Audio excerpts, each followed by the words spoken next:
Nah, orang yang tidak ahli sunnah wal jamaah, sidik-sidik hanya kembali ke Quran dan hadis.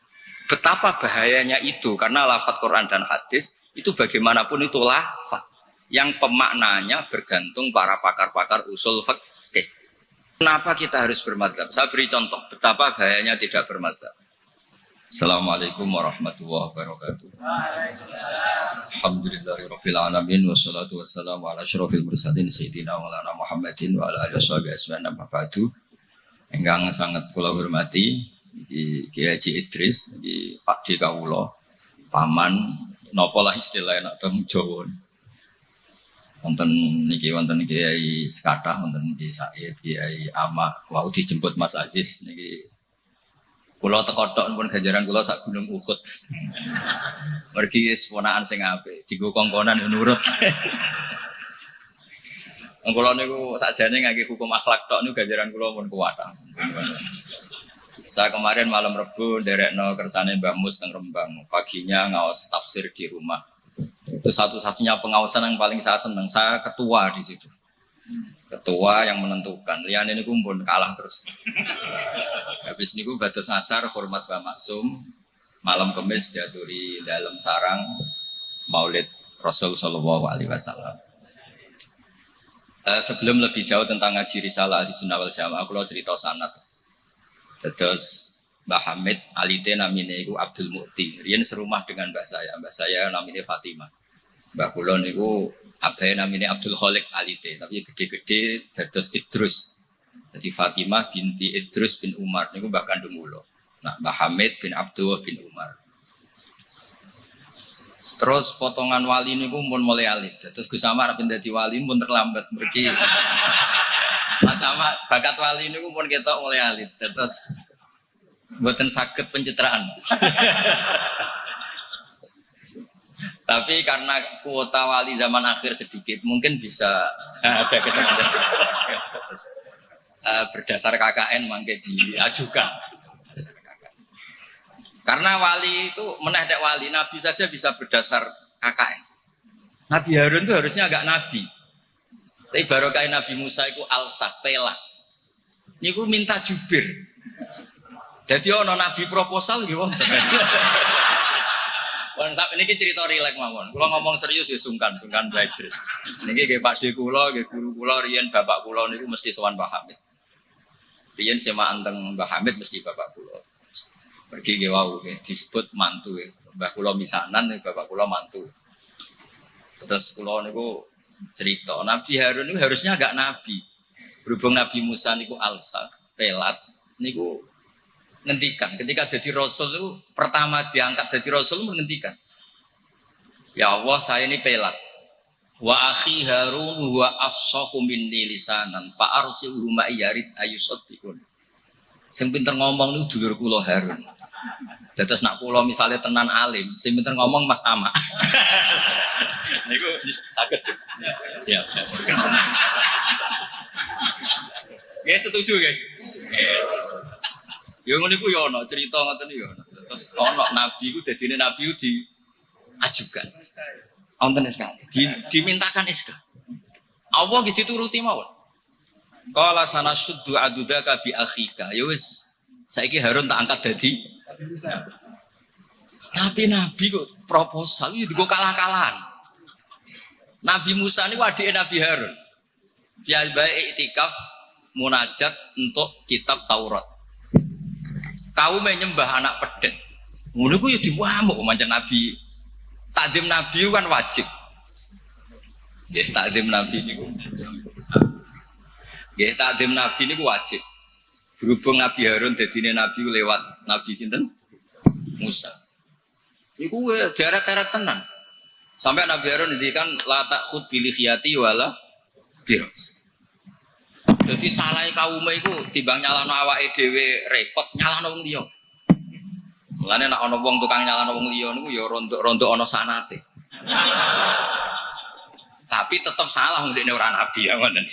Mergo Nabi Musa niku ora iktikaf teng Turisina. Mestinya ketika kaumnya salah itu beliau juga ikut salah karena ada nunggoni proses bermasyarakat. Tapi wong ana sing dipasrahi mendingan nyalano sing Kowe wopo wae tak tinggal munajat nganti kaum nyembah.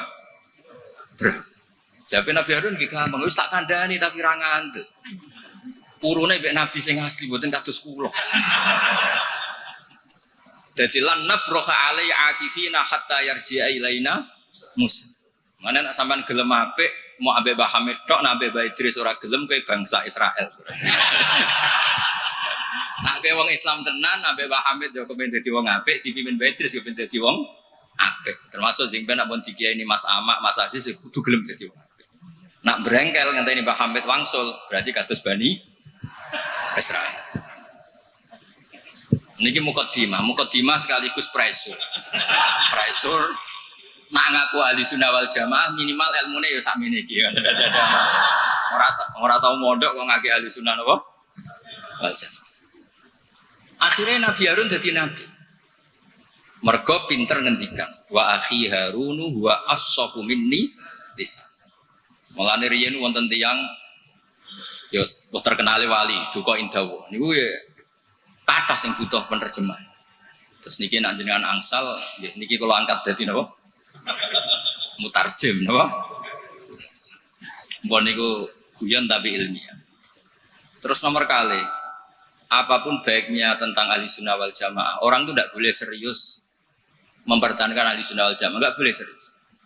Karena serius itu memancing perlawanan. Sehingga Nabi ngendikan inna hadzal dina matinun fa'ughilu fihi birifqin. Agama ini ideologinya mantap, logikanya mantap. Maka kawallah dengan santai saja, yang rileks. Saya beri analogi begini, 2 tambah 2 itu kan 4. Perlu nggak kamu ngotot kampanye 2 tambah 2 4? Nggak perlu kan? Karena kebenaran 2 tambah 2 4 itu kebenaran yang mantap. Jadi sampean ra usah mati-matian belo ahli sunnah sampai menafikan yang lain, terus mengadili yang lain. Itu cara sekarang malah kontraproduktif karena menjadi ideologi yang mengancam, bukan ideologi yang merangkul.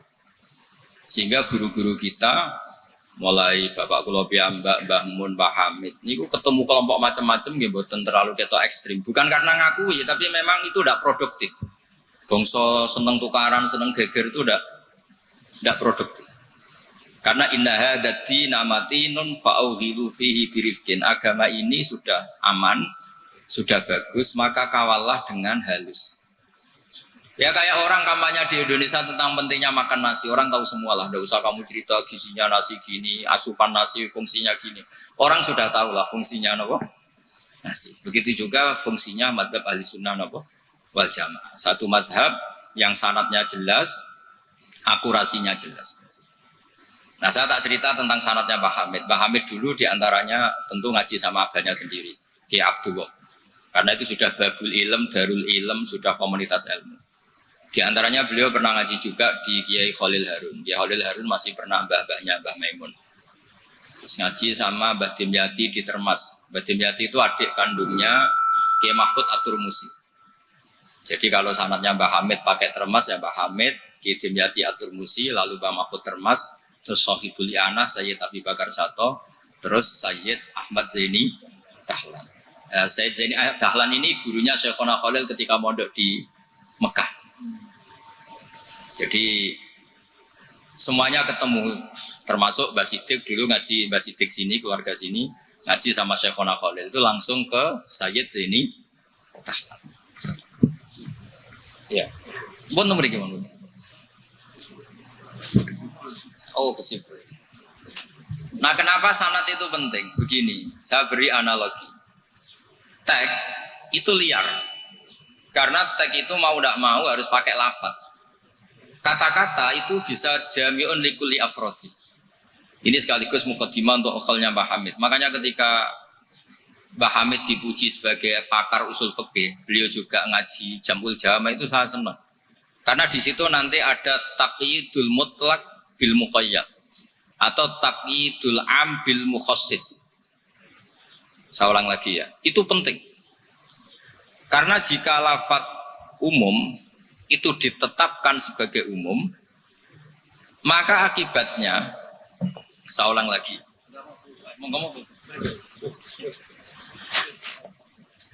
Ya, saya teruskan ya. Andai kan tidak ada sanad keulamaan, Saya ulang lagi, kalau tidak ada sanad keulamaan dan orang memahami Quran dengan letterlet, apalagi dengan harfiah, apalagi orang ini, kelompok ini berjanji tidak akan menambahkan sedikit pun apa yang ada di Quran, maka tingkat menyesatkannya itu bahaya sekali. Bukan sekedar bahaya sekali. Saya beri contoh, misalnya contoh yang gampang-gampang saja, yang jusnya belum terlalu jauh. Wa antasma'u bainal ukhtaini illa ma qad salam. Di antaranya kita tidak boleh nikah perempuan, misalnya Anda menikahi Mbak Sri itu sekaligus nikahi adiknya. Wa antasma'u bainal ukhtain. Itu jelas di Quran hanya menyebut wa antasma'u bainal ukhtain. Zaman Nabi Sugeng, Nabi itu ya nambahinnya hanya sedikit. Wala bainal mar'ati wa ammatiha wala bainal mar'ati wa kholatiha. Juga enggak boleh kamu nikahi Sri sekaligus nikahi buliknya atau budenya, baik dari bapak maupun bulik dari ibu. Berarti yang disebut Quran hanya bainal ukhtain, yang disebut hadis hanya bainal mar'ati wa ammatiha wa kholatiha, hanya dua orang, dua kelompok. Sementara tidak menyebut wala bainal mar'ati wa jaddatiha. Kemudian orang-orang fikih yang muktabar semuanya sepakat tidak boleh nikahi perempuan dan orang yang ada hubungan mahram. Jika ada kaidah dua perempuan yang andai kan salah satu itu lelaki kok tidak boleh nikah, maka tidak boleh dinikahi satu lelaki fi nikahin wahid. Artinya kalau ada orang kampanye hanya megang Quran tidak lebih tidak kurang, berarti dia hanya mengharamkan al-jam'u bainal ukhtain. Itu betapa bahayanya dalam Islam. Terus orang nikah Sri dan budenya, orang nikah istri dan mbahnya, mbah dan cucunya, kayak apa bahayanya? Mereka sudah pongah berkampanye tidak boleh menambahkan apa yang ada di Quran. Tapi barokahnya ngaji sama mas saya, termasuk tadi Pak Hamid ngaji Jamul Jame, di situ ada kaidah ilmu namanya balaghah. Wala wa antasma'u bainal ukhtain tu mimba bi itlaqil ba'di wa iradatil kul. Jadi atau itlaqul juz wa iradatil kul. Yang disebut hanya sebagian, tapi yang dimaksud semua perempuan yang ada hubungan mahram itu tidak boleh dinikahi fi waqtin wahid. Nah, hal-hal seperti itu kan kayak keren. Orang kampanye kembali ke Quran, tidak mengurangi dan tidak menambahi. Tapi terus kayak apa bahayanya ketika orang hanya berpegangan wa antasma'u bainal ukhtain. Maka ciri utama ahli sunnah itu maknani Quran dan hadis itu berdasar sanad. Ya seperti yang saya terangkan tadi. Kalau saya misalnya saya ngaji Mbak Mun ngaji Mbak Karim ngaji Syekhona Khalil, Mbak Hamid ngaji Mbak Dimyati, Termas Mbak Dimyati ngaji Mbak Mahfud ngaji Sayyid Abi Bakar Sato, Sohibul Lianah, beliau ngaji Sayyid Zaini Dahlan. Atau di sini keluarga besar Mbak Siddiq, kalau pakai buyut-buyut misalnya Mbak Siddiq ngaji Syekhona Khalil, ketemu di Sayyid Zaini Dahlan terus sampai Syekh Utsman Ad-Dimyati sampai Rasulullah Shallallahu Alaihi Wasallam. Nah, pemanaan ini penting. Lafaz itu nggak boleh mengikat. Makanya kata Ibnu Hajar Al-Asqalani, jika Anda terikat oleh lafaz, orang basuh wajah tidak sempurna itu nggak apa-apa, tangan yang nggak sempurna nggak apa-apa. Karena yang ada itu wailun lil aqabi minan nar. Basuh polok yang tidak sempurna diancam Nabi itu neraka, tapi Nabi tidak ngendikan wailun lil yad minan nar. Wailun lil wajhi minan nar. Nah, ini kalau di usul fikih disebut mimba biwaqi'ati ainin. Karena yang wudu itu salahnya dibasuh tungkat tumit ya. Ya, ada orang wudu yang lupa tumitnya enggak kebasuh. Karena kejadiannya seperti itu Nabi ngendikan wailun lil aqab minan nar.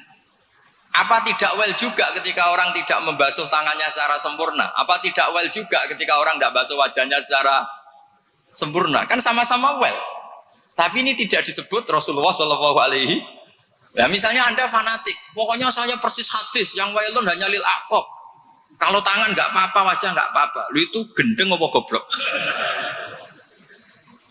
Wes goblok kampanyane saya berpegangan hadis orisinil kata Pak Idris, jadi asli katanya. Nah, jadi bahayanya baca hadis tanpa ilmu usul fikih kira-kira seperti itu. Ada misalnya tak beri sekian contoh, nah sama paham ya kebangetan. Tadi sudah dua ya. Normalnya 2 itu sudah pinter. Ini terakhir contohnya ketiga. Layak dil qadi wa huwa ghadban. Orang itu tidak boleh bikin keputusan penting, apalagi seorang qadi. Nah, kepengen nyebut Gus Yusuf, apalagi wali kota. Ini kemarin sebelum jadi wali kota perjanjian, Gus jenengan wali beneran, saya ingin wali kota saja. Ini keluarga kiai tapi cita-citanya sederhana. Jadi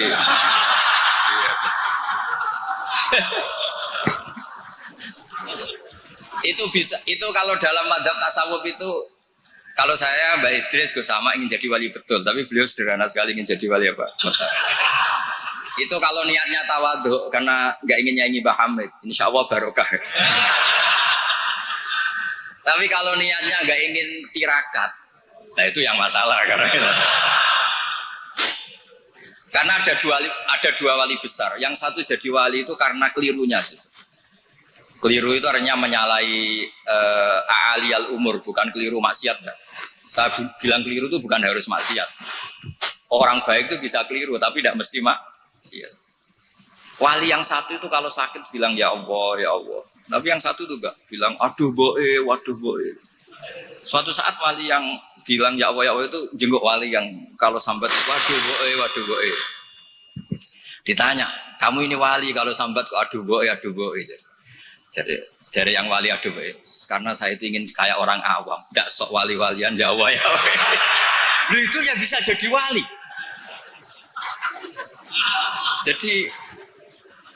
Jadi nanti lihat aja di daftar, kalau di list wali kok masukkan Gusipul, berarti ya karena tawadhu tadi. Jadi ada juga wali itu kalau sholat itu nggak mau soft awal, banyak. Kok koyok wong parak pangeran ya wani ning soft. Ada juga wali ditanya, apa kamu kalau di surga ingin melihat Allah? Enggak. Kaget kan, umumnya orang ke surga kan ingin melihat. Tapi jawabnya apa? Unazzihu dzalikal jamal an-nazari misli. Allah terlalu agung biar tidak terkontaminasi di dalam meripat kayak aku ini. Itu ya jadi wali. Ini terpaksa cari referensi demi wali kota. Jadi makanya saya itu jadi narasumber itu penting tidak penting sudah benar.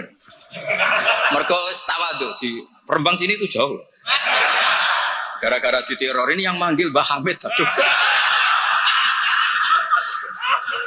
Ini Pak D Idris, ini Pak D saya, Pak Lek kalau manggil saya itu mesti yang manggil Mbah Hamid gitu. Ya, kalau nelpon mesti gitu. Ini yang manggil Mbah Hamid. Nggih, Mbah. Ternyata di sini berlaku teror ya. Ini yang manggil Mbah Hamid karena memang beliau itu sepupu mbah saya Mbah Hamid. Jadi bermadzhab itu penting karena kata itu liar. Layak dil qadi wa ghadban. Seorang yang sedang marah itu tidak boleh punya keputusan penting, baik itu qadi, wali kota atau orang tua atau siapapun. Kata qadi dihilangkan. Enggak boleh kamu mentang-mentang hadisnya qadi, hanya qadi yang enggak boleh bikin keputusan kalau marah. Kalau kiai boleh. Kalau orang tua boleh, kalau wali kota boleh. Tidak bisa. Bahwa ghadban itu kalau sedang marah, kalau sedang lapar boleh, sedang ngempet nguyuh boleh, sedang ngempet ngising. Nah, padahal setelah dimaknai pakar-pakar usul fikih, ghadab itu apa? Halatin sing yasu'u khalqu sahibi. Satu keadaan yang orang itu tidak normal. Nah, keadaan tidak normal itu bisa hakin. Orang yang ngempet nguyuh, ngempet ngising atau banget laparnya. Itu juga nggak boleh bikin keputusan penting. Jadi ghadban bukan lagi dimaknai marah, tapi apa? Satu keadaan di mana orang tidak sedang baik-baiknya. Makanya Imam Syafi'i masyhur itu, kamu jangan rembukan sama orang yang besok nggak ada yang dimakan, itu ruwet otaknya itu. Lalu sidang madrasah sampai guru-guru sing berdiamuk bojone, wah itu error gitu. Sidang madrasah sampai uang sing sesuk kudu bayar kredit. Mesti tak kok isepudi madrasah saya di pohon ngeten mun saya.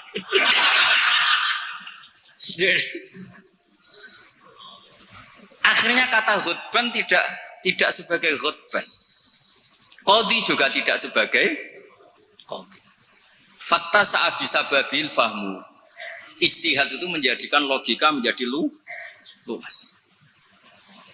Nah, orang yang tidak ahli sunnah wal jamaah, sidik-sidik hanya kembali ke Quran dan hadis. Betapa bahayanya itu, karena lafadz Quran dan hadis itu bagaimanapun itu lafadz yang pemaknanya bergantung para pakar-pakar usul fikih. Nah, usul fikih ini yang ngerti. Ini kalau di balaghah bab ini kalau di ilmu lughat begini. Nah, kira-kira seperti itu madzhab Ahlussunnah wal Jamaah. Makanya saya di sini pernah baca kitab ini berkali-kali, juga ada kajian khusus sama keluarga Gus Hakim, Gus Kikin yang sekarang pengasuh di Tebu Ireng. Saya juga pernah istifadah sama Mbah Mun dan berkali-kali juga pakai kitab Risalah Ahlussunnah wal Jamaah. Kenapa kita harus bermadzhab? Saya beri contoh betapa bahayanya tidak bermadzhab. Misalnya begini, saya beri contoh yang gampang-gampang saja. Sholat itu kan madhep kiblat. Oke, madhep kiblat. Tapi kita tahu madhep kiblat itu apa? Ya mu'dhamus sholat. Karena nanti kalau kena cangkem melek, lah nak sujud madhep di. Untung sama ndak tahu mikir kan. Jadi baru makanya kadang kiai seneng wong goblok, mung nak diterangno ora mikir. Sajane sholat madhep kiblat ya pas ngadeg tok, lah pas rukuk mek sujud. Tapi baru kayak goblok do ora takok. Jadi goblok ku ya penting, marai ngenakno kiai lah. Jadi wong ora kakean. Wong ora kakean, Pak. Mulane sampean nak takok, kiai ku kok kadang seneng santrine goblok timbang sing pinter, kowe ora rasane dadi kiai. Ruwet. Karena kena wong pinter itu ya rodok repot. Nah, setiap bahasa itu mesti merujuk ke mu'dhamul amri, tema utamanya. Sehingga Nabi kalau ngendikan ya al-hajju arafah. Apa haji itu tidak ada tawaf, apa haji itu tidak ada sa'i. Tapi kok Nabi ngendikan al-hajju arafah, ay mu'dhamul haji arafah. Nah, bahasa-bahasa seperti itu andaikan orang nggak ngerti usul fikih terus maknanya al-hajju arafah, sementing wis ning arafah. Nah, iya. Itu kan yo ribet. Jadi intinya itu apapun teks yang Anda baca di Quran dan hadis itu pemaknanya harus ikut ulah. Nah, kalau sampean tanya, dalilnya apa, Gus? Dalil yang paling saya mengenang dan tidak akan lupa ila yaumil qiyamah itu dawuh Mbah Mun, ihdinas siratal mustaqim siratal ladzina walam yaqulillah sirataka. Harusnya kan tunjukkan kami jalan yang benar, jalanmu ya Allah. Enggak, tapi Allah ngendikan siratal ladzina an'amta alaihim. Mergo kowe ora iso niru Allah dhewe, kowe ora iso niru Allah, Allah ra mangan, Allah ra turu. Nah, buat terusno Allah ora pengen dadi wali kota. Kan? Kamu tidak bisa. Inna wa ta'ala la ya'kul wa la yashrab wa la yanam. Allah tidak tidur, tidak makan. Kalau kamu makan niru siapa? Niru makane wong soleh-soleh, niate taqwi alal ibadah. Kamu tidur niru siapa? Niru orang-orang soleh. Enggak bisa niru Allah, Allah tidak tidur. Nah, berarti kalau kamu ingin benar harus butuh sanad, karena ketika Allah ngendikan siratal mustaqim itu siratal ladzina an'amta alaihim. Itu dalil paling kuat betapa pentingnya sanad. Makanya sampai ada pepatah yang sangat mengancam tadi, manta alama bila sehin fasehuhu setan. Itu ancaman yang benar sekali, karena betapa bahayanya orang misalnya hanya berdasar terjemah atau teks kemudian dia nyimpulkan hukum. Padahal lafadz ini adalah terjun bebas. Karena tadi lafadz itu jamek. Dia akan kemana saja yang masuk afrodnya kalau dalam ilmu usul fikih. Tapi nanti setelah ada momentum muqtadul hal, itu baru proporsinya hanya sampai mana. Misalnya sampai lihat Syekh Nawawi Al-Bantani. Faktul musyrikina. Bunuhlah orang-orang musyrik. Itu ayatnya akan ekstrim. Misalnya haitsu wajadtumuhum, kapan saja kamu menemukan mereka. Tapi sampai lihat di Syekh Nawawi. Al-musyrikin ayna kisina khosotan, yang melanggar perjanjian. Atau al-muharibin, yang merangi kamu. Tidak semua orang musyrik kamu boleh kamu perangi, karena ada musyrik-musyrik yang wa in janahu lisalmi fajnalaha wa tawakkal Allah. Lafadznya umum tapi harus proporsional. Kalau sampean contoh ini gak paham, tak kayak contoh yang paling mesti kayak paham. Nara paham kebangetan. Kamu kalau istri kamu sedang seneng-senengnya, gue sama sampean karep opo tak turuti. Opo wae? Jebule terusin, aku ben wayoh, Dik. Terus yo cuiku. Jare opo wae kan gitu. Ya kan? Jadi semua lafat ma min amin illa wa yukhassas, tidak ada kata am kecuali yadkhuluhu takhsis, kecuali ada takhsis. Misalnya kamu seneng sama istri, wis adik kemana-mana berdua, kowe apa ndak ngising berdua. Jadi lafat-lafat, nah ya artinya kalau ada lafat umum ning Quran hadis mesti ada mukhassis. Ma min amin illa wa yadkhuluhu takhsis. Sama seperti di tafsir Jalalain, innallaha ala kulli syai'in qadir, tidak memasukkan yang mukhal.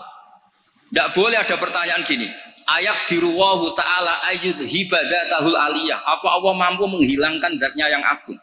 Ya tidak boleh, kudroh hanya tata alaku bil mumkinat, tidak boleh kudroh ta'aluk sama mukhal. Apa Allah kuasa menjadikan 1 ditambah 1 itu 13? Ya Allah kok bocah goblok lebih. Tidak bisa, kudroh itu hanya ta'aluk sama yang mungkin. Karena Allah ala kulli syai'in qadir, ala kulli syai'in qadir, wali kota ya iso dadi nabi, yo repot. Yo ora iso ditutup. Iku sebarang mukhal. Paham ini? Ya wis ngono iku ahli sunnah wal jamaah. Nek pinter nganti ngono iku ahli sunnah wal jamaah. Mbon iki deal ya. Ya mbon, kalau tak maca kitab mbon niku sing ngono terus. Mungkin sing jawab jubire wis selesai perjanjian. Kan Nabi Musa niku adike Nabi Harun. Terus Nabi Musa dadi nabi, ngajarno proposal kakake dadi nabi. Tapi tugasnya Jibril. Nah, kalau Mas Sama pernah sepuh Mas Sama. Jadi ini pun jadi mungkin sing jawab sampean tangklet, sing gampang teng kula, sing angel teng sama. Karena kula iki mun kiai sing ma'ruf lah. Terus ora usah dites. Yang ngetes itu sing latihan kiai. Kalau niku pun melewati tes itu sudah. Sekamane pun lulus. Guys, setuju ya mungkin tanggal sama. Nah, terus pun saniki menculat mapon pun mukadimah sanate Basim oke Basim nak teng Jawi riyen nggih masyhur nate ngaos Mbah Saleh Darat. Mbah Saleh Darat niku nggih menangi Sayyid Zaini Dahlan. Tapi Basim menangi Mbah Saleh Darat itu Basim kecil sehingga beliau kados kemarin anak-anak sing menangi Mbah Mun, dia menangi Mbah Mun di sarang tapi nggak sempat ngaji karena mungkin masih ibtidak, Mbah Mun pun sepuh. Sebab itu Basim tidak pernah pakai sanad Ali langsung Mbah Saleh Darat. Tapi kalau Mbah Mahfud biasa pakai sanad lewat Mbah Saleh. Karena ketika beliau di Mbah Saleh Darat, niku mun ngaji khatam tafsir napa? Jalal. Makanya nggak boleh kalau dalam tradisi ilmu nggak boleh pakai sanad Ali tapi nggak punya kenangan. Jadi banyak kan anak-anak kemarin saya pun kelas 4 SD menangi Mbah Hamid. Tapi saya kan nggak bisa istifadah karena saya terlalu kecil. Saya tahu Mbah Hamid banyak dari bapak saya karena bapak saya sudah sepuh sering ketemu Mbah Hamid. Jadi sanad Ali itu punya sisi kelemahan, dia hanya mujarradur ru'yah, hanya melihat.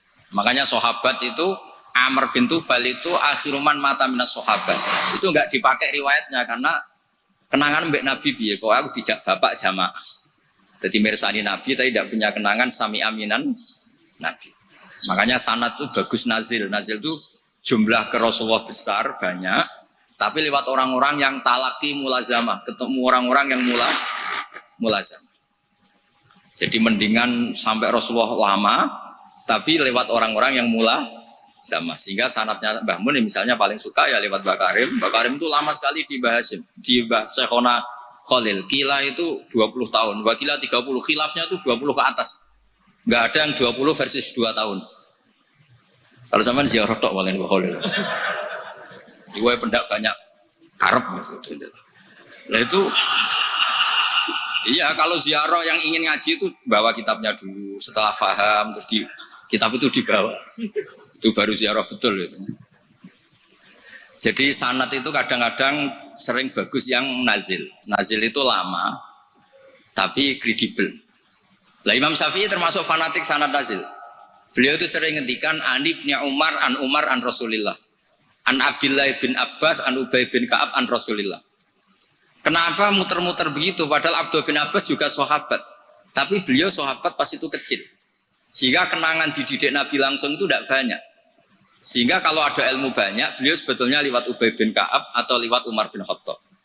Masyhur itu di sanad sab'ah, misalnya Abdullah bin Sa'ib dari Abdullah bin Abbas, misalnya masih dari Ubay bin Ka'ab.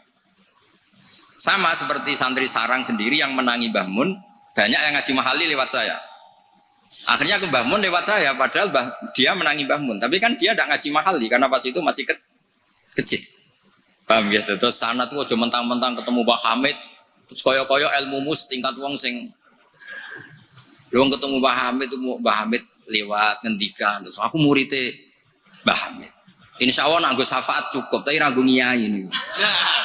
Jadi udah jelas nanggo syafaat cekap lah. Tapi nanggo ngiyai buatan. Terus ini supaya sampai ngertos sana. Ya kalau wasias ini sing tentang aturan bermadhab sebagaimana yang ditanyakan tadi. Halaman 28 ya. Ini sing ada kitab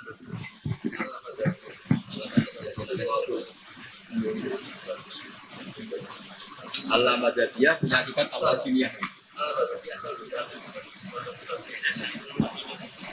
Dan akhirnya sebenarnya Allah Madadiyah nanti berakhir Allah Diniyah. Kalau dimulai dari gak bermadhab, lama-lama tidak beragama. Ya kan? Nah ya sekuler kan akhirnya ya dimulai dari Allah Madadiyah, lama-lama Allah Diniyah. Ya jadi jelas tadi ya, jadi dimulai apa? Sanad. Di sini diterangkan Bismillahirrahmanirrahim 28. Jubir takut jubir ya. Fi bayani wujubit taklid liman laisa lahu ahliyatul istihad. Orang wajib ikut bagi yang tidak berkemampuan istihad. Wajib taklid, wajib ikut. Yajibu inda jumhuril ulama al-muhaqqiqin ala kulli man laisa lahu ahliyatul istihad al-mutlaq wa in kana qad hasala ba'dul ulumi al-mu'tabarati fil istihad apa taqlidu qaulil mustahidin wal akhdhu bi fatwahum liyakhruja an uhdati taklif bi taqlidi ayyihim sya'a bi qauli ta'ala fas'alu ahla dzikri in kuntum la ta'lamun. Jadi orang-orang yang tidak punya kemampuan istihad itu dalam setiap fatwa harus tanya mujtahid. Lah tanya itu artinya wajib ikut. Kalau diwajibkan tanya kan berarti butuh jawaban. Apa artinya ada jawaban kalau dia tidak mau ikut? Fa'u jabas su'ala ala man lam ya'dalik. Allah mewajibkan tanya bagi yang tidak tahu itu. Wa dzalika taqlidun li alimin wa huwa amun li kullil mukhatabin. Terus wajibu ayakuna aman fi su'al an kulli ma la yu'lamu lil isma' ala anal amal lam tazal fi zamani sahabah wa tabi'in. Ini yang unik dari Mbah Hasyim. Beliau ngendikan zaman sahabat pun banyak yang awam. Karena sahabat yang baru Islam sehari dua hari, banyak sahabat juga yang punya kultur tertentu, tahu-tahu Islam, belum tahu kultur yang Islami.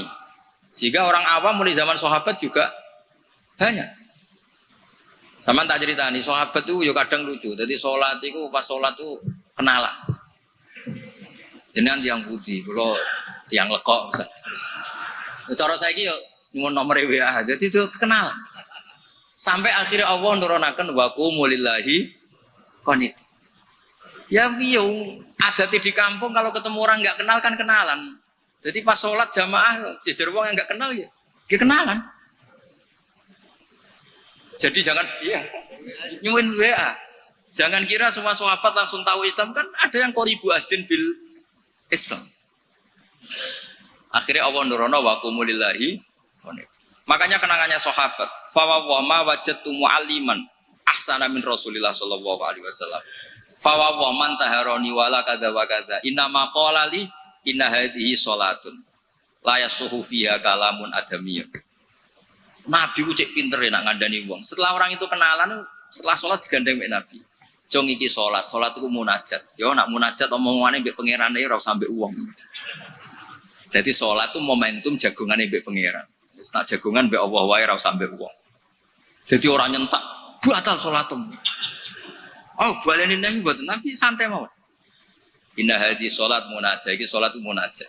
Munajat mbek pangeran. Makanya kalau sholat omong-omongane mbek pangeran ae ora usah mbek manusia.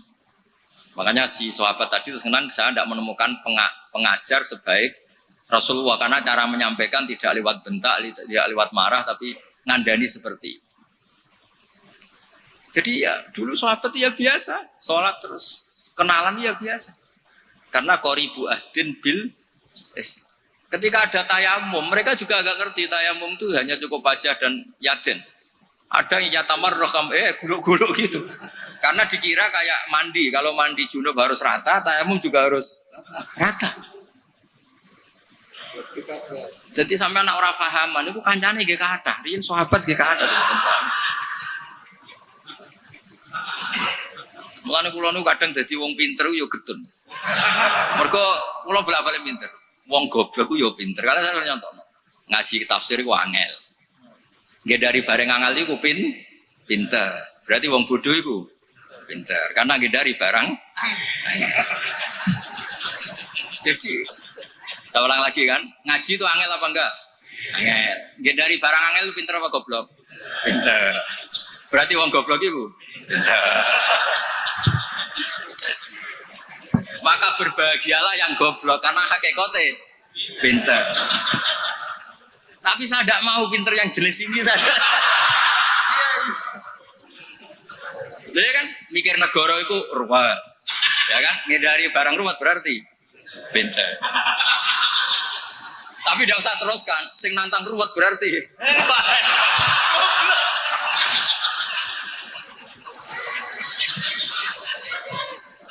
Jadi mungkin di situ ada pepatah semua ada hikmahnya itu di situ. Loh jadi wong alim ra susah sebuti. Sinau wis wangel, nak keliru kepleset dibuli wong akeh. Loro.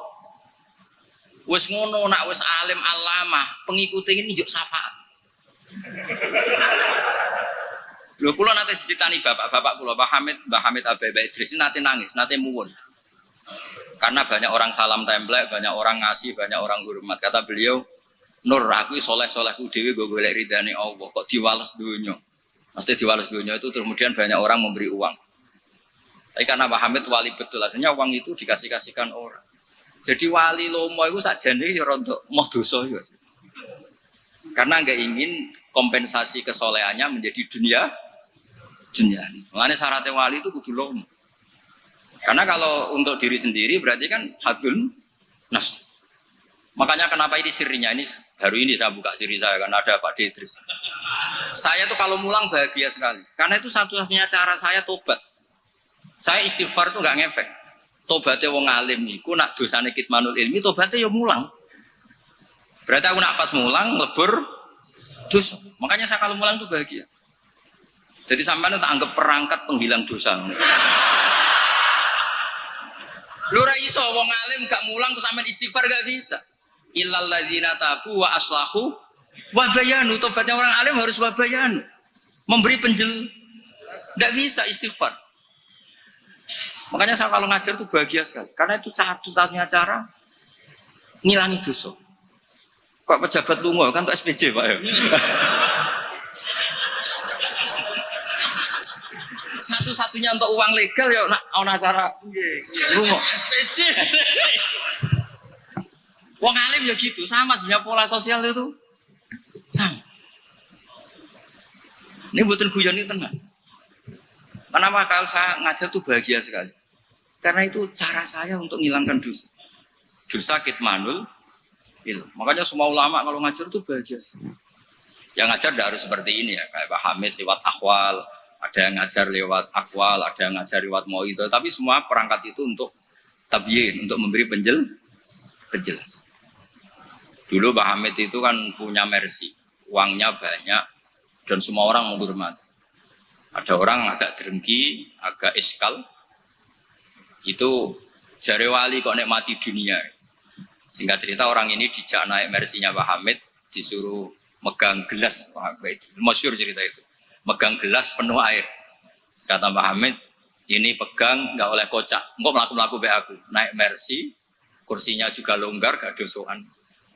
Muter-muter Pasuruan. Terus Mbak Hamid tanya, enak mercy saya? Enak sepunti ora kober. Jogo gelas ben boten kocak. Jadi Mbak Hamid, ya semono iku hubunganku be Allah. Sing tak jaga iku ridane Allah ning aku. Aku wis ora roh donya. Ya kayak kamu naik Mercy, tapi fokus jaga gelas air. Jadi wali-wali itu untuk duniawi itu sudah tidak ngefek karena punya masyhul, punya syagil. Ya seperti saya itu kata orang banyak itu, misalnya ya, saya kata orang banyak itu terkenal, saya tidak tahu terkenal pada tidak tahu.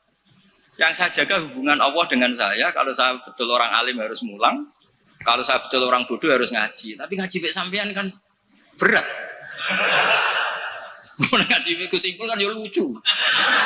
Misalnya aku ngaku goblok tawadhu terus gawe ihya Gus ulang. Kan wong yo lucu kan. Sakjane kula nggih kepengin tawadhu. Lan apuran kula tak butuh ihya Gus tak jenengan. Akhirnya pilihannya kan loro, ngaku alim wajib mulang, nah ngaku bodoh kudu ngaji. Kalau betul sombong misalnya kiai latihan terus kalau betul ikhya itu sing meriang kiai ini nembuk kulane. Bisa akeh kan? Bisa akeh no, misalnya sengaji kulo niate kulo tawaduk terus kiai ini terus meriang. Ngaji ra ono sing gaji wae dadak meriang perkara sing ngaji. Sama tak ceritani, Zakaria Al-Ansori nganti alime ngoten mergo mangkel. Dadi mangkel itu ya ana sing barokah. Dekne di guru jenenge Ibnu Hajar Al-Asqalani sing aran Fathul Bari iku gelare Ibnu Hajar Al-Asqalani. Iku kerenge ra karo anak ngaji. Dekne bar wis alim dhe murid jenenge Ibnu Hajar Al-Haytami. Alim, ngaji dekne wis alim. Dadi nak ngamuk ku grutu. Wah semane zaman aku ngaji yo kangelan. Kok nak maca salah diwamuk. Saiki dadi kiai yo kangelan sinau, mergo nak salah konangan muridku sing alim yo. Dadi ora kok berseneng saya Zakaria Al-Ansori. Mulane ketika ditanya, "Syekh, kenapa jenengan salim itu?" Dukik tu bena hajaro ini, aku digebek watu loro. Mergo nak ape ngaji yo kudu sinau, ape mulang yo kudu sinau. Lah nak muridnya goblok kabeh kan seneng. Tenang.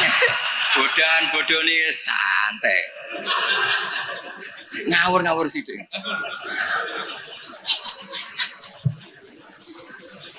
Artinya ngene loh, siapapun yang merasa alim, dia sebaiknya tidak usah ngaji itu buat tawadhu itu ganggu, pun dengan mana itu.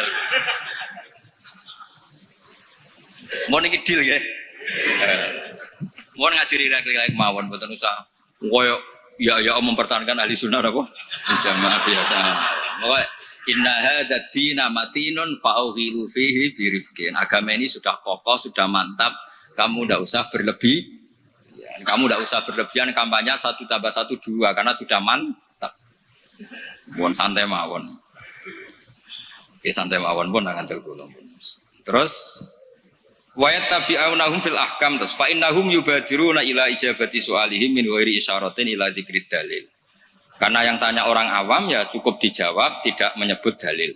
Nah sekarang yang awam pun nak dijawab kiai ada hadisnya enggak? Definisi hadis roh tak kok. Kadang itu tanya, itu hadisnya sahih mbak enggak? Tak tanya, hadis itu apa? Aneh-aneh yang saya ribet ya.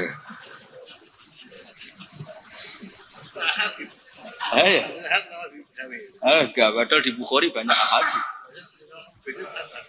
Ya ribet. Kalau sampean tanya, berarti nanti yang tanya juga termasuk orang yang bikin ribet. Sajane wong takok iku rugi lho. Nak takok khas wong alim kok goblok kok takok. Nak kowe bodoh kok diduduh-duduhno.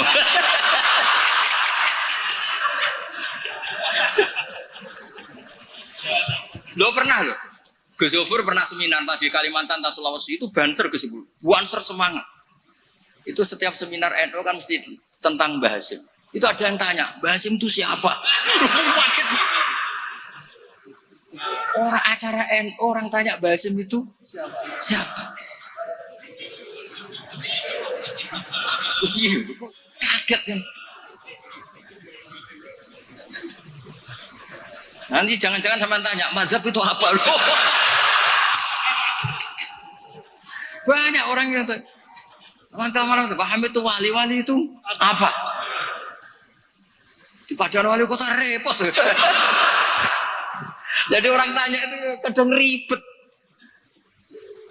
Lho Kanjeng Nabi kena wong awam yo cara Jawa kaku ati. Wong takok Allah itu kadang iya. Ya Muhammad, oke kamu punya Tuhan sendiri. Tapi Tuhanmu itu apa? Min dhahabin, au nukhasin, au khosyabin, au hajarin. Karena mereka orang awam. Taunya yang dipertuhan itu ya benda. Sehingga mereka tanya, oke Muhammad kamu punya Tuhan, lalu min dhahabin, apa fiddotin, apa khosyabin, apa hajarin. Sampai akhirnya turun kul huwallahu. Maka penanya itu harus hati-hati ya. Kemungkinannya dua tadi. Kalau kamu orang pinter, wong pinter kok takut. Nah aku yang bodoh kok duduh-duduh. Ini untuk ben kok sing takut ora ono. Lah nak ngetes wong drengki berarti ya. Kalau niatnya ngetes berarti napa? Drengki.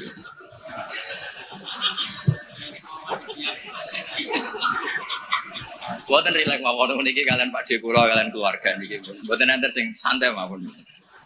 Tapi mesti ngoten nih. Fakana isma'an ala tibail ami lil mustahid wali anna fahmal ami minal kitab was sunnah saqitun an haizil i'tibar. Jadi orang awam apapun memahaminya Quran itu tidak dianggap. Bukan berarti kita tidak ngeregani orang awam, tidak, memang ya nggak tahu. Ya bukan kita tidak ngeregani orang awam, ya memang tidak nopo, tidak tahu. Iya atau belum tahu. Pokoknya memang ngeri. Kalau kita dengarin ngeri. Ya misalnya apa saja lah. Pertanyaan orang awam itu kan tentang agama. Saya ulang lagi tentang agama itu ganggu. Ya apa? Ganggu. Apa itu pertanyaannya? Apalagi kesimpulannya. Tanya saja ganggu. Apalagi mau takut kayak ketok gobloke, mau pernah nyimpul. Ya sureng gitu. Ya kayak tadi saya beri contoh, kita kembali ke Quran dan hadis. Kata kembali itu kan setelah kemana-mana. Memangnya kita pernah kemana? Mulai kita Islam ya pegangannya Quran. Hadis. Kok kita diajak kembali, memangnya kita pernah kemana? Nah, iya. Kata kembali saja sudah masalah kan? Di mana-mana kata kembali sudah kelayaban kemana-mana. Terus diajak. Kita mulai kecil ya pegangannya Quran. Tidak pernah kemana-mana. Tidak kembali. Ya kembali kemana kan? Enggak, ini kalau model mantek ya. Ini kan. Ya nggak usah kembali ya. Memang kita tidak pernah kemana-mana. Ya kan? Sederhana kan? Sudah kamu sekarang kembali apa sudah di situ? Kembali apa sudah di situ? Sudah di situ. Jadi sederhana sebenarnya ngaji itu gampang.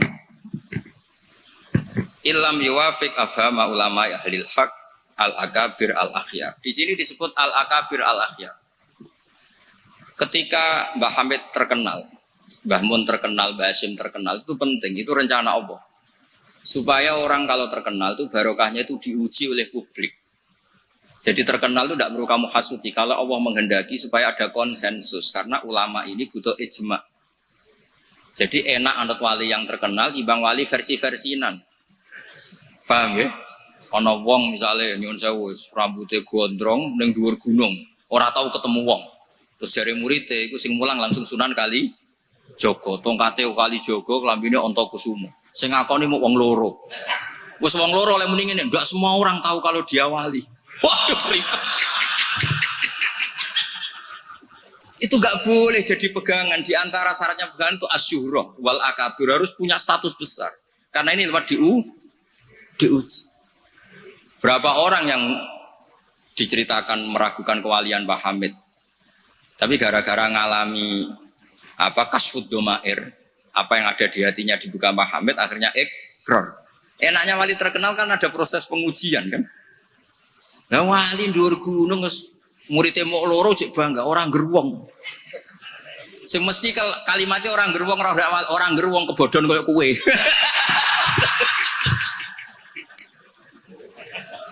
Itu kan kayak bakul jamu. Wetok saya tak kayak rego diskon, lainnya enggak. Tiap ketemu orang, kamu saja yang tak kasih harga seginanya enggak. Sebetulnya kalimat pasti wetok yang kebodon. Nah, makanya butuh transparansi. Itu tidak hanya di birokrasi, tidak hanya di dunia ulama. Semuanya butuh transparan supaya diuji. Makanya di sini Mbah Hasyim ngendikan ulama ahlil haq al-akabir al-akhir. Maka syarat jadi nabi pun harus ada gunjingan dulu. Enggak boleh nabi enggak terkenal, harus terkenal. Sebelum dia lahir jadi gunjingan di Bukhairah, di Nasturo. Jadi komunitas di Syam semuanya gunjingkan nabi akhir zaman dengan definisi yang dimiliki masing-masing. Jika semua orang tuh ingin, itu dari mana? Orang mana? Terus kriterianya kayak apa? Sampai Khadijah, karena beliau punya paman yang ahli Injil, namanya Warokoh, tanya Nabi akhir zaman tuh begini-begini, definisinya begini-begini. Kalau nggak terkenal, tahu-tahu muncul, nerangno definisi Nabi wes kangelan sampai. Jadi terkenal itu kalau fillah walillah itu baik, asal tidak karena hadun nafsi. Saya beri contoh ya, contoh kecil. Ini sekaligus Maulidur Rasul Shallallahu Alaihi Wasallam. Ada orang yang imannya itu terlambat, namanya Ka'bul Ahbar. Banyak orang yang kebetulan nasibnya baik kayak Sayyidah Khadijah. Yang dia baca dari paman-pamannya, Nabi akhir zaman tudhilluhul ghamamah tuti'uhus sahai. Fajrul jabini lailiyud dawai. Kebetulan yang dibaca itu. Karena yang dibaca itu dia nyuruh Maisarah. Maisarah itu nama lelaki. Coba kamu ikut dagang Muhammad, semua yang kamu lihat ceritakan ke saya. Setelah ikut di Syam itu ya sekarang termasuk Lebanon, Syria ya, Jordan. Pokoknya semua kawasan situ dulu namanya apa? Syam. Karena itu yang persisnya itu entah mana, tapi ada yang bilang termasuk ya Palestina, Israel. Pokoknya semua situ dulu namanya apa? Syam. Nah, dulu ada tertentu dibilang Ariha, dibilang apa, tapi itu semuanya dulu namanya Syam. Ada pohon yang kalau ada nabi itu ngereaksi, nabi itu nggak boleh mikir, ya nggak boleh tahu. Jadi nabi itu misalnya matahari dari barat, beliau ya tetap saja duduk di arah barat, nggak mikir kalau ke arah barat itu ketemper matahari itu udah mikir. Memang syaratnya nabi itu nggak boleh mikir. Memang dekat Allah sehingga semuanya, ya memang begitu. Makun tata drimal kita bualal iman. Kalau nabi mikir kok tak adek, jumpafanku kapan ya? Supaya diarani nabi carane piye? Makanya Nabi itu harus ummi. Ummi itu tidak tahu apa-apa. Tapi di bab Nabi itu sifatu madkhin, bukan sifatu dzammin. Kalau kamu ummi kan sifatu dzammin. Kalau kamu goblok, goblok betulan itu. Kalau Nabi harus layak krok wala yaktub. Karena dengan gitu orisinal. Loh Nabi kok iso mikir, akan orang kan curiga, cari momentum yang pas dia ngaku Nabi. Nabi itu harus ummi. Layak rok wa layak tuh. Makanya orang kadang salah paham. Wong Nabi gak tahu kok dia katakan. Untuk Nabi itu beda. Tidak tahu itu sifatu madkhin. Jelas disebut di Quran. Ma kunta tadri mal kitabu walal iman. Wa ma kunta tarju ayul qa ilaikal kitab. Nabi gak pernah berharap jadi Nabi itu gak pernah. Gak boleh Nabi kok berharap jadi Nabi terus ambisi. Gak boleh. Makanya gak boleh kamu daftar wali kok ambisi, gak boleh. Cuma ini kuotanya banyak yang kosong ya sudahlah dipaksa-paksa. Ya jalur itu fakir sabar ya bisa, bodoh sabar ya bisa. Yang paling susah itu jalur alim wirai zuhud, itu berat. Jalur fakir aja kan sudah dapat fakirnya, tinggal dapat sabarnya. Akhirnya karena itu sudah jadi gunjingan. Ini barokahnya terkenal, sudah jadi gunjingan. Maisarah ditanya, ketika Nabi duduk misalnya matahari dari barat, Nabi duduknya itu di barat pohon. Nah, pohonnya yang menyesuaikan diri. Jadi pohonnya itu ales itu merubah dirinya, ben iso ngiyupi. Nah justru itu terus Rohib Bukhairah itu, wah ndak akan alam memperlakukan seperti itu kecuali dengan Nabi. Nabi juga agak minta ada ghamamah yang tudilluhun, enggak ya jalan aja. Dan tudilul ghamamah itu batasnya hanya sekian meter. Kalau semuanya mendung dikira semuanya dapat mendung. Ya hanya pas arah Nabi supaya kelihatan itu demi Nabi. Makanya terus Maisarah ketika datang ditanya. Oh iya bener, itu berarti Muhammad itu Nabi. Pas itu Nabi umur 20 tahun. Ya bareng ngoten mboten enten alamat malih. Mulai Khadijah mulai ragu. Duh, bojoku sudah jadi nabi tahu ora. Nah, setelah umur 40 tahun, ini bukti kalau nabi itu tidak tahu. beliau mulai tertarik tahandus di Gua Hira. Datang malaikat Jibril itu dikira malakul mauti. Kagetnya bukan main aku. Tidak boleh Nabi kok kedatangan Jibril tak enteni. Aku jadi orang biasa. Aku bosen. Kapan dilantik? Itu nggak boleh. Nabi nggak boleh begitu, nggak boleh. Jadi Nabi kaget itu malah bener gitu. Maka baru ketemu Jibril yang wedi luari dia. Yarjufu fuadu. Kaget. Bilang ke Khadijah Zamiluni. Enggak. Loh kalau orang kan umumnya kan seneng. Jibril stanti di suya udah diuk awam wis bosen. Enggak ada seperti itu. Clear ini guys, benten. Jadi Nabi itu enggak tahu. Makanya wahyu disebut fuj'ah, kaget. Dan Nabi kaget karena dianggap itu malakul maut. Wes bareng minta zamiluni itu sama Khadijah dikemuli terus cerita. Saat tadi ditemuin gini-gini saya kaget takut. Sayyidah Khadijah yang seneng karena dia pernah ragu 15 tahun. Tahu alamat kan nomor Nabi 25, dapat Nabi 40. Senangnya bukan main, absyir karena kamu harus seneng. Fa wa la yuzika wa abadan innaka la tasilur rahim wa tahmilul kalla wa tadridaifa wa tu'inu ala nawaibil haq. Senang Khadijah. Lo coba sepinter itu kalau dia agak belajar dulu tidak bisa. Kenapa bisa belajar? Karena sudah terkenal akan ada Nabi akhir zaman. Akhirnya dikomunikasikan sama Waraqah bin Naufal. Paginya, ayo besok ikut ke Waraqah bin Naufal, ke paman saya. Itu di kitab Bukhari ada redaksi wakana nasroniyah. Kot wakana kot tanah sorofil jahiliyah. Wayak tubuh bil injil, wayak tubuh minal injil bil ibroniyah. Masya Allah ayat tuh. Dia tuh penginjil dan dia menguasai bahasa nopo Ibro. Makanya komentar beliau tidak Jibril tapi hadan namus alladzi ja'a bi Musa. Dia enggak bilang Jibril, masih pakai bahasa Ibrani.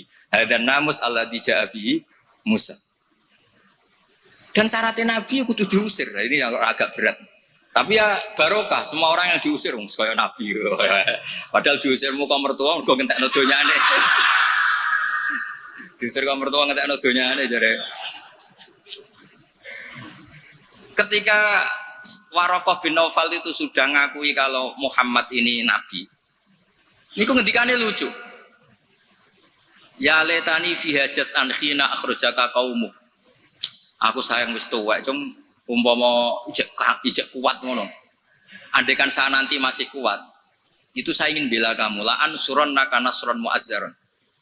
Saya pasti membela kamu mati-matian. Nabi ya boten ngerti, lagi-lagi tidak ngerti. Tapi saya ulang lagi, tidak ngerti yang sifatu madkhin.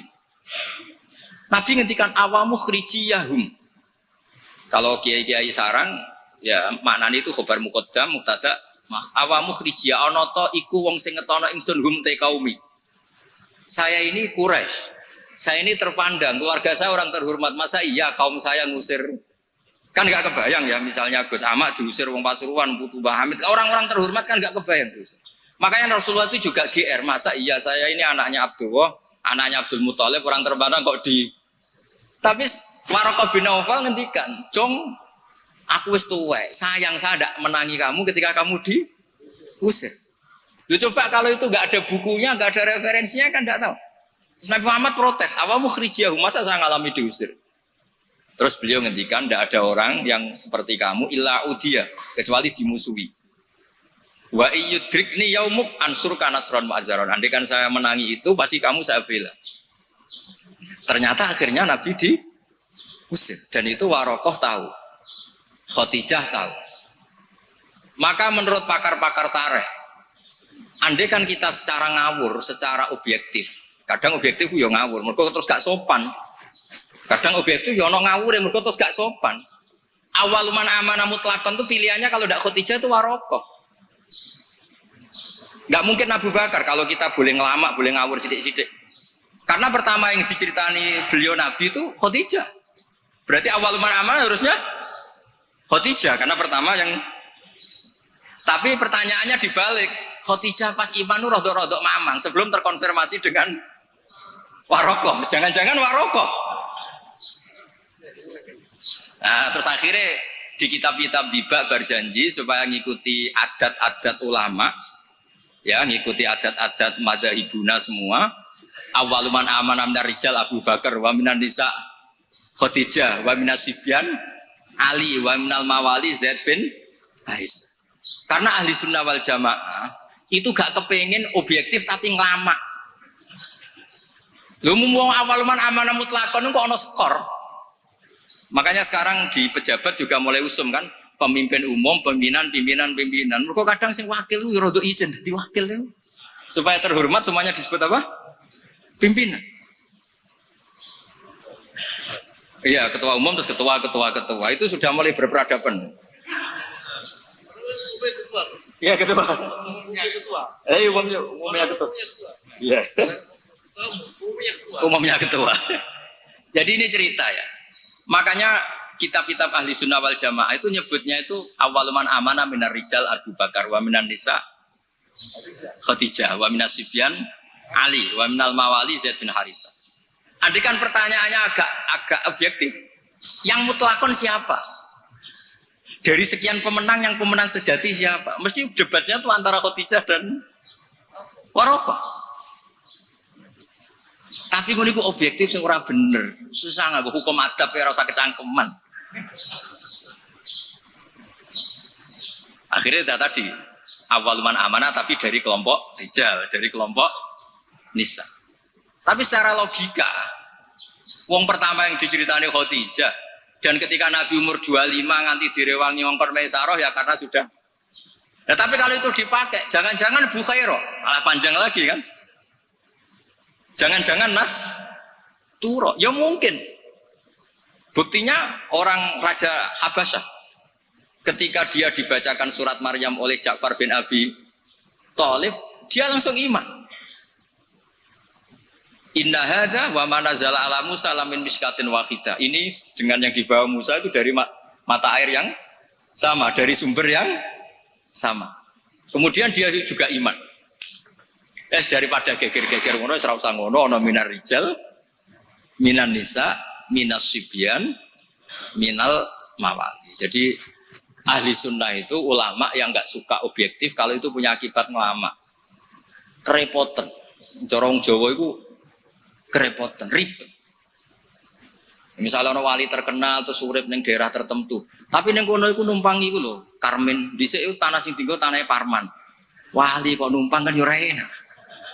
Ya cerita ngono iku ya objektif nyatane tenan awal-awale, tapi kono koyo wong drengki kan cerita gitu itu koyo. Jadi sebetulnya konstruksi nubuah itu panjang. Bahkan kalau di kitab Sirah Nabawiyah itu mulai Yaman kuno itu sudah ada diskusi Nabi akhir zaman. Nah, Ka'bul Akbar ini orang yang agak sembrono.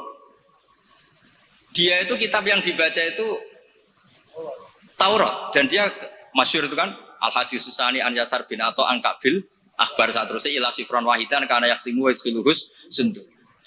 Ka'bul Akbar itu menangi Kanjeng Nabi, tapi dia hanya punya dua data, maulidu bi Makkah wa hijratuhu tadi. Lah dia data yang dia baca wa sultanuhu bisyam. Sentral Islam nanti itu di Syam. Lah Ka'bul Akbar itu tidak menangi kemenangan Syam. Rasulullah itu tidak menangi kemenangan Syam. Sehingga cara dia data ini kurang satu. Makanya dia belum Islam. Ketika Umar radhiyallahu anhu membuka Syam, berarti sudah masuk wa sultanuhu bisyam. Baru Ka'bul Akbar masuk Islam karena menurut dia datanya adalah jenis data yang memasukkan wasultanuhu bisa. Tapi data yang di Khadijah cukup tudhilluhul ghama matuti'us sahaid. Jadi yo ribet. Tapi saya ulang lagi, tapi syaratnya Nabi tetap layak roh wa layak tub, supaya nggak ada ingin pelantikan, nggak ingin jaga citra. Jadi nggak ada propos, nggak ada foto-foto. Ya sudah saya teruskan. Biar ngerti sama nanti kalau suatu saat sama ngaji tafsir, kok ada ayat makun tatadri mal kitabu walal iman, wa makun tatarju ayyulqa ilaikal kitab. Biar tahu betapa Nabi ini ummi yang justru jaga tingkat orisinilitas. Jadi umminya Nabi itu biar orisinil, tidak terdikte oleh nafsu, oleh pikiran, oleh taktik, oleh strategi, tidak ada semua. Semuanya itu nubuah.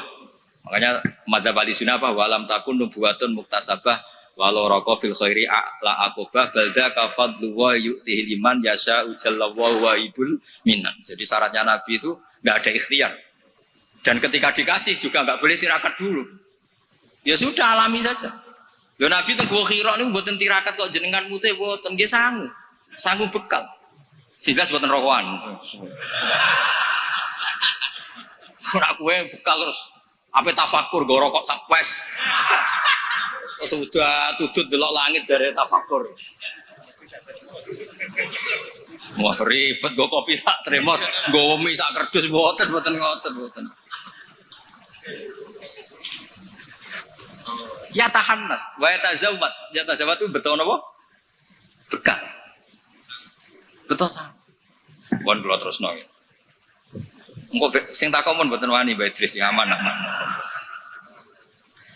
Fa inna kullu mubtadi'in wa dhalin yafamu ahkamu al-batilah minal kitabi was sunnah. Awal dari kesesatan adalah orang langsung mengambil dari Quran dan sunnah, tidak mengikuti panduannya ulama. Kayak tadi, misalnya ngambil Quran wa antasma'u bainal ukhtain. Yang haram itu hanya jamu bainal ukhtain, yang lainnya ya enggak disebut di Quran, ya gendeng bareng. Walhal annahu la yuhni minal haqqi syai'a. Cara ngambil Quran tanpa ulama itu tidak bisa mendapatkan kebenaran sama sekali. Nah ini yang hebatnya Mbah Hasyim untuk solusi Indonesia. Wala yajibu alal ami iltizamu madzhabin fi kulli hadisatin. Tidak harus orang banyak itu mengikuti madzhab tertentu. Walawil tazama madzhaban muayyanan kama madzhabi Syafi'i rahimahullah la yajibu ali al istimrar. Ketika sudah bermadzhab Syafi'i tidak harus dia selalu Syafi'i. Bal yajuzu lahul intiqal ila ghairi madzhabi, dia boleh intiqalul madzhab. Ini yang dipakai Mbah Mun, yang dipakai guru-guru kita. Dulu Ki Hamid semuanya ya kalau ada kejadian biasanya juga intiqal apa? Madzhab. Yang masyhur ya Imam Syafi'i mengatakan intiqadu wujuhil lamis wal malmus. Yang megang maupun yang dipegang batal. Oke, dalam kondisi normal seperti itu, tapi nanti setelah tawaf dong ikuti madzhab napa? Maliki, bahwa menyentuh perempuan asal tidak syahwat itu ndak batal. Ada yang bilang wes pokoknya enggak batal, catatan ndak syahwat kayaknya ada keberatan itu. Tapi itu artinya intikal. Masjid juga gitu. Saya sering ditanya orang, Mbak Idris itu masjid di kampung-kampung itu kan mau ditingkat. Bekas tanah itu wong dikai ora gelem mergo tanah wakaf. Nak gak dibuat nglumbruk. Bekas bangunannya nek dirubono nglumbruk. Dibuat oleh tanah wakaf, nak dibaro di situ nglumbruk. Nah, itu kalau kita ada intikal madzhab Hanafi bahwa wakaf itu atiyatun mahdhah, enggak bisa. Akhirnya kalau saya ditanya, ya nek iku problem kayak no cahaya yatim tak kayak no imam masjid sing rodok diutang seneng didol dari kebaikan ke kebaikan yang lain. Karena keberadaan barang-barang bekas ini sudah doror, sudah ganggu, sudah tidak lagi maslahat. Ya, tapi seperti itu tetap intikal madzhab, karena kalau madzhab Syafi'i itu kan waqaf la yuba wala yuhab wala yuros. Pusing kan? Pusing mboten? Pusing. Makanya ya saran saya kalau ada masjid ismeh rubah, ya kayunya yang layak dan di situ sudah mau dibangun masjid mewah, kasihkan madrasah atau musola. Kalau nggak bisa kasihkan fakir miskin. Tapi yang penting dari kebaikan menuju kebaikan yang berbeda. Lah ikutnya apa? Ya Hanafi, karena yang lainnya la yuba wala yuros wala yuhab. Nah seperti itu tuh kita harus. Begitu juga misalnya ada wong awam sholat, jebule pupune kena rokok kretek. Bar sholat lagi ro nak pupune kebuka sak bolongane rokok. Itu harus intikal madzhab. Meskipun badal amal. Jadi misalnya nanti juga diterangkan di kitab ini. Ono wong awam, saya ulang lagi ya, ono wong awam bar nyaponi kandang ayam, setelah sholat ke susu, ternyata di sini ada teleknya apa? Ayam. Nah, kalau dia disuruh iada kan keberatan. Ngurah potongan wali kan baleni sholat itu kan keberatan. Wong kiai dia nak kon iada keberatan apa meneh? Nah itu harus dibilangin. Sudah ada usah iada tapi jangan ulang lagi. Ngikuti madzhab Imam Royani kalau Rasul Makul Tohir. Tapi baleni neh, tapi nak sakit amun baleni malih. Itu sudah biasa, jadi boleh intikal madzhab walau ba'dal amal, meskipun setelah dilakukan. Kan dia intikal itu setelah amal. Nanti juga dibahas di sini, nanti tak teruskan. Ya jelas ya, wala yajibu alal ami iltizamu madzhabin fi kulli hadisatin. Nah, terus wal ami alladzi lam yakun lahu nazarun wastidlalun wa lam yaqra kitaban fi furil madzhab idza qala ana syafi'un lam yu'tabar hadza kadzalik bi mujarradil qaul. Wa qila idzal tazamal ami madzhaban muayyanan yalzamul istimrar alaihi li annahu itaqada annal madzhab alladzi intasaba ilaihi wal haq fa alail wafa bi mujabi itiqadi. Tapi niku mboten populer. Lah niki walil muqallidi taqlidu ghairi imamihi fi hadisatin. Seorang muqallid boleh ngikuti mazhab selain imamnya dalam satu peristiwa tertentu. Falahu ayuqallida imaman fi sholati zuhri masalan wa yuqallidu imaman akhar fi sholatil asri. Lah terus beliau ngendikan wa taqlidu badal amali jaizun. Taklid setelah melakukan amal itu boleh. Falau sholla syafi'iyun dhanna sihhata sholatihi ala madhabi. Summa tabayyana butlanuha fi madhabihi. Wa sihhatuha ala madhabi ghairihi falahu taqliduhu wa yaktafi bitilkas sholat. Enteng ya. Jadi misalnya saya Syafi'i goblok misalnya. Saya orang Syafi'i yang goblok. Berkeyakinan kalau sholat ana tletonge sapi itu batal. Glalah bar sholat terbukti basarung saya ada teletong sapi. Berarti kan saya meyakini sholat saya tidak sah. Terus ketemu Mbak Idris, serapopo cara madzhab beliau. Lah ini saya enggak perlu iadah. Meskipun badal amal. Cocok ya? Lho, mboten iki dhewe bahas mboten dhewe. Lho mboten sampean arep percaya sinaunine maknane nggih. Wong kula mun narik kula sinauni kok kitab beliau. Gampang kan? Jadi taklid badal amal itu boleh. Jadi misalnya ada Lego tanah wakaf yang maslahat. Kadang-kadang kan ada posisi masjid yang zaman Sunan siapa itu strategi. Tahu-tahu kegerus zaman di situ tuh sangat nggak strategi sehingga ini mati masjid ini. Terus keputusan masyarakat situ masjid dipindah. Mau tidak mau harus intikal mazhab Hanafi. Cuma jangan juga yang beli ini orang fasik atau menjadi tempat maksiat. Jangan misalnya dari masjid menjadi madrasah atau menjadi musola atau jadi rumahnya orang soleh. Pokoknya jangan ke adna. Kata Imam Subki boleh merubah wakaf syukur-syukur ila a'la. Sementing jangan ke maksiat. Karena mau dipertahankan sudah tidak mungkin. Misalnya tadi perkampungannya pindah, orang sudah tidak ke situ. Terus barokah perubahan zaman, Islam trennya tidak di situ lagi, itu kan ruwet. Tanah ada titol, misalnya terpaksa seperti itu, mau tidak mau. Kalau enggak dianggap melawan negara kan ribet. Itu kalau nggak ada mazhab Hanafi yang anggap wakaf itu atiyatun makhdhab, dia di Mizan Kubro. Ya sudah terserah nazir yang sekarang masalahnya kayak apa. Itu kan banyak, saya tuh sampai bosen ditanya kiai-kiai kampung gitu. Rata-rata ya antara kiai kolot mbek kiai modern. Biasanya lazim sing modern ra iso ngaji, benane perubahan. Sing iso ngaji ora pati luwes. Ribet ngadepi wong kotok ambek wong modern. Tapi enak ini masyarakat tuh kalau ada orang terkenal alim rodok diwedeni rodok lumayan lah. Ya barokah itu kan nak takok sing jawab aku rodok wedi. Jadi terkenal tidak untuk hadzun nafsi tapi untuk mempersempit konflik. Jadi karena hukum ya, saya ulang lagi. Hukum itu kadang tuh tidak objektif. Saya beri contoh ya, sama nggak usah tersinggung. Mazhab Syafi'i yang mengharuskan Jumatan orang 40. Ya, itu juga dikritik oleh Fathul Mu'in. Tidak usah saya, Fathul Mu'in pun kritik. Kritiknya gini, kalau ada orang berpikiran harus iqamatu Jum'ah walau biduni arba'in harus diikuti. Bahwa qawiyun pendapat itu juga kuat sebagaimana katanya Imam Bulkini. Orang yang latihan jadi kiai, yang latihan dakwah syarat 40 itu aneh. Loh, kamu kan hidup di Pasuruan, sudah kota santri. Coba kalau kamu hidup di daerah Samin. Wong sing gelem Jumatan wong 10 kok mbok syaratno 40. Jadi agama itu juga diuji di lapangan, jangan nuruti khayal ideal. Imam kudu macane fasih, wong sing dadi imam wong iku. Sing gelem ya wong iku. Isane ya mok ngene iku. Mbok yo wong ku mikir coba yang nuduhnya ku ideal.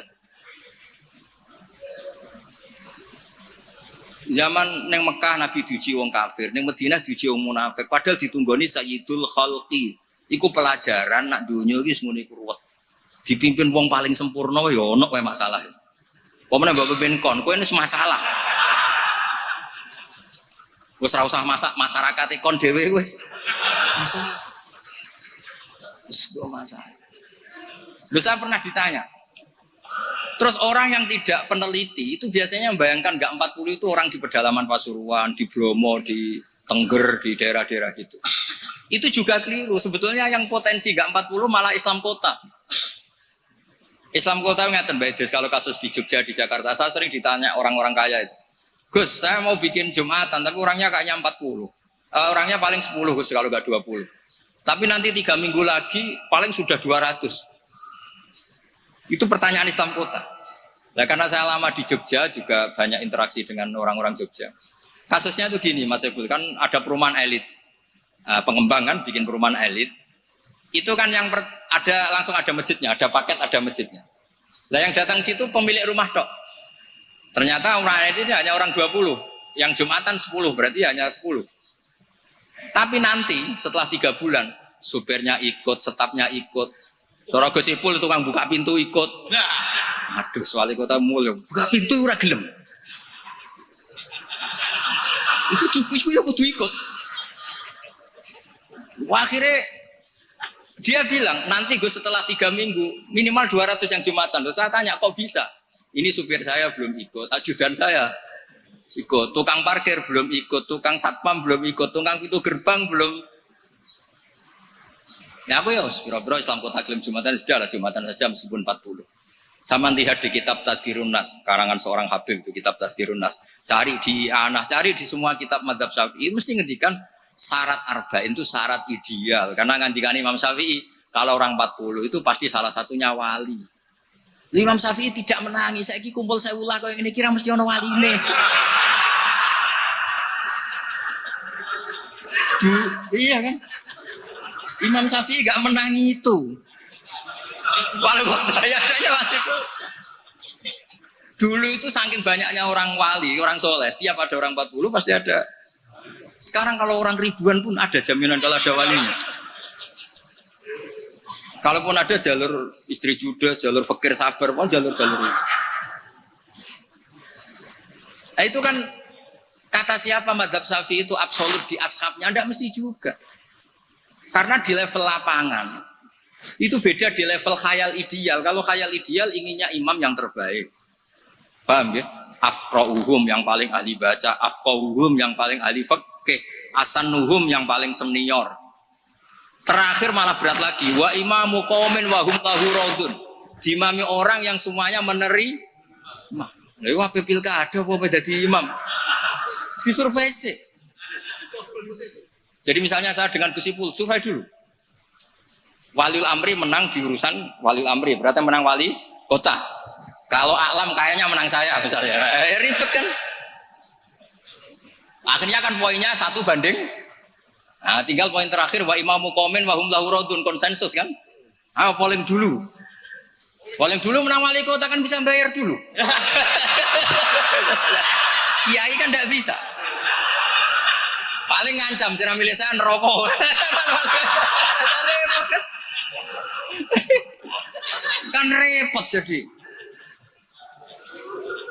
Tapi nyatanya ini cerita. Nyatanya di tradisi guru-guru kita tidak seperti itu. Banyak Said Muhammad tuh terkenal, beliau juga sering jadi makmum. Banyak wali-wali top yang kalau sholat kersane jadi makmum. Yang jadi imam ya sering, jadi makmum ya sering. Akhirnya orang terus ya legowo saja, ya sendi sing gampang, gak usah repot. Karena syarat yang didhawuhna Nabi itu aqra'uhum afqahuhum itu syarat ideal. Tapi syarat saya shallu khalfa man qala la ilaha illallah. Nah ini pentingnya ngaji ini ya kembali ke ahli sunnah wal jamaah. Lah nek semacammu ngono, kowe ngaku ahli sunnah lah. Nah ora iso kecangkeman teman-teman ngaji ku ya angel. Paham ya? Terus taklid ba'dal amal tubuh boleh. Misalnya Ka'bah juga gitu. Masyhur itu kemarin Mbah Mun sering duka. Tanya Mbah Idris, banyak lah dia yang ngerti dukane Mbah Mun ketika kiblat mau diluruskan. Mbah Mun kan duka. Dukane karena nanti kalau kiblat diluruskan sesuai jam dalil atau sesuai yaumar rosdil apa? Kiblat. itu akan menjadi orang menyalahkan orang-orang dulu karena banyak masjid wali ketika dicek, dihitung lagi nggak pas. Akhirnya kalau kamu membenarkan itu menyalahkan wali. Tapi kalau anti teori itu kamu anti ilmiah, kan ya jadi repot. Terus saya termasuk orang yang dimintai pendapat, termasuk Gus Zofur sampai situ sama Suriah Jawa Tengah, Mbah Mun ngendikan. Terus saya nyari takbir di Tafsir Munir, sampai cari di Fawal Wujuhakum Syatral Masjidil Haram. Itu di situ kata Ibnu Abbas, Al-Ka'bah kiblatun li ahlil masjid wal masjid kiblatun li ahlil haram wal haram kiblatun li ahlil masyriq wal maghrib. Karena kalau Ka'bah kudu persis, mereka juga gak mikir. Yang ngomong-ngomong persis itu tak pikir, ya ora mikir. Begini gak mikirnya. Nggak, ini nyata. Ka'bah itu misalnya luasnya segini. Kan Ka'bah itu kan 16 kali 18 Gus Ibul. Terkenalnya Ka'bah itu 16 kali 18. Anggap saja 18 meter lah luasnya. Berarti semua masjid harus pas 18 meter. Iya kan? Ka'bah itu kan luasnya 18 meter. Berarti luas masjid maksimal harus 18 meter. Sekali masjid kamu 20 meter, yang ujung sana madep mana tuh? Mesle kan? Lah ya kan misalnya ini Ka'bah, ini tak contohkan di tengah. Ini Ka'bah. Terus kamu sholat di sini, berarti ya luasnya harus luas ini. Sekali kamu di sini, madhep kiblat, kan nggak kena Ka'bah sama sekali. Kalau ingin berarti bentuk masjid harus cekung. Iya kan mau tidak mau. Kalau ingin ke titik ini semua masjid harus apa? Cekung.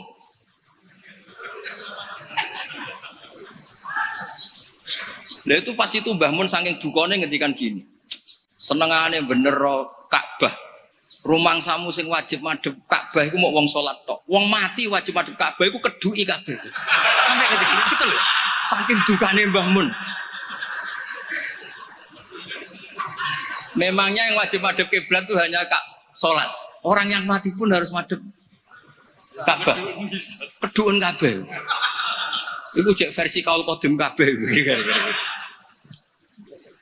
Ya ini cerita aja, gak usah dilebono hati, tapi ini ilmu ya. Jadi sampean biar rileks. Jadi beragama itu yang rileks karena inna hadzina matinun. Agama ini sudah kuat. Mboten kuat seputih, ditunggoni Rasulullah sallallahu alaihi wasallam jelas hebat. Ditunggoni sahabat yo mlaku. Ditunggoni wali songo sing wonge pinter-pinter yo mlaku. Yo ditunggoni mudin yo mlaku. Ditunggoni kiai proposal yo mlaku. Ditunggoni kiai sertifikasi yo.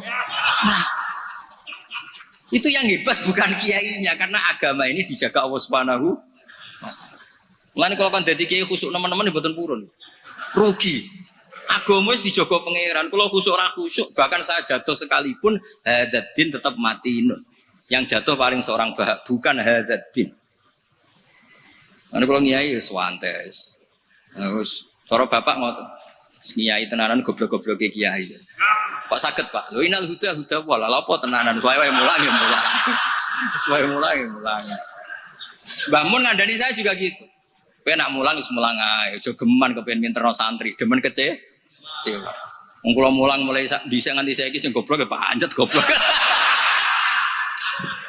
Lah sing bakat pinter mboten kula ulang-ulang ya wis pinter. Lah ini terus prestasine kiai ning ndi ya ora roh. Ya ikhlas niku, makanya agar sekali gak ikhlas wis gak duwe prestasi. Jadi monggo matur kula niku agama iku wis matin itu kuat. Nggih ngoten niki cara kula niku pertanyaan sing mun disimpen wonten seranjenengan tapi wis kadung dipersiapno nggih satu saja supaya enggak ganggu keinginan. Nek kakean wau sakake sing takok Gus kemungkinane tadi. Nggih, assalamualaikum warahmatullahi wabarakatuh.